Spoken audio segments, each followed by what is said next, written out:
Welcome back. Welcome to this step where we would start developing our counter component. What we'll do is we'll take a shortcut and we'll reuse the same application to develop the counter. To enable us to retain this piece of code, what I'll do is I'll create a new component. I'll call this class learning components extends component, and I'll move the render method entire thing, or actually I'll copy the entire method in here. So what this enables us to do is whenever we want to go back to the learning components, all that we need to do is do this learning components and slash learning components,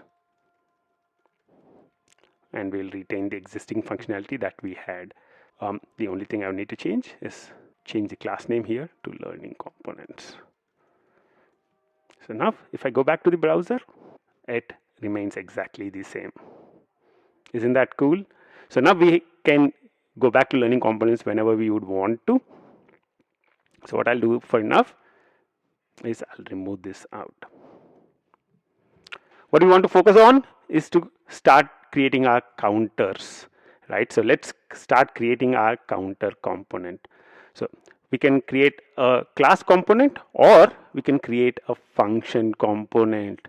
What we have learned earlier is we need to create components in their own classes, actually in their own modules.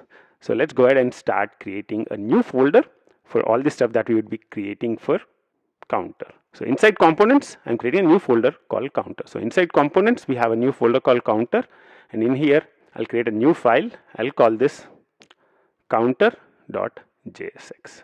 The name of the component or the name of the file or the name of the module does not need to match the name of the classes which are present in here. In Java, typically the names should really match. However, in JavaScript, the name of the module or the name of the file containing the module does not need to match the default exported class. So you can actually name this file as anything, but as a convention, we kind of use the component which is exported out of that specific module, the name of that component as the name of the module.